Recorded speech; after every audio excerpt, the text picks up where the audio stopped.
Et loin des déboires qui plombent également parfois l'image du cyclisme, de grands noms de la petite reine se mobilisent en faveur de la lutte contre le cancer. Bernard Hinault en tête. Ils ont offert leur maillot au club cyclotouriste Souffle d'Espoir, un club costarmoricain. Les bénéfices de leur vente iront au centre Eugène Marquis à Rennes. Jean-Marc Seigné, Catherine Bazy. Pour l'association cyclotouriste Souffle d'Espoir, la sortie du jour avait quelque chose d'exceptionnel. Au bout du chemin, un rendez-vous avec Bernard Hinault en personne, un champion au grand cœur qui, comme l'an dernier, a tenu à jouer les Pères Noël avant l'heure et pour la bonne cause.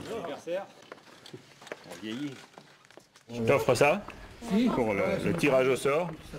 Merci Bernard. C'est pour une bonne œuvre, donc j'espère que ça montera le plus haut possible et que ça fera un peu d'argent pour le centre Eugène Marquis. Ouais, parce qu'il ne faut pas oublier que tout le monde peut être concerné par cette terrible maladie. Donc si ça peut donner un petit coup de pouce, c'est toujours ça.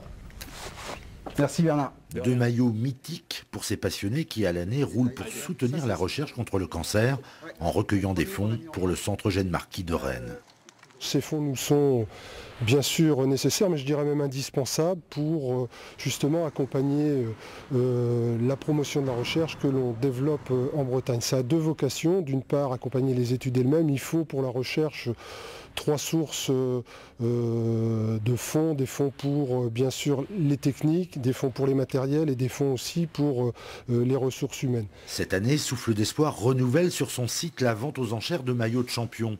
Une initiative qui avait permis l'an passé de recueillir 9 500 €, une somme qui pourrait bien être très largement dépassée au vu des pièces offertes par les cyclistes professionnels d'hier et d'aujourd'hui. Il y a une belle collection, il y a surtout un beau palmarès sur cette table. Donc ce sont vraiment des maillots mythiques qui vont ravir les collectionneurs et vraiment les vrais passionnés de cyclisme. Si vous rêvez de revêtir l'une des tuniques portées par Eddy Merckx, Alberto Contador ou bien encore Bradley Wiggins, pour n'en citer que quelques-uns, il faut faire vite. La vente s'achève le 13 décembre. De quoi mettre beaucoup de cœur au pied du sapin.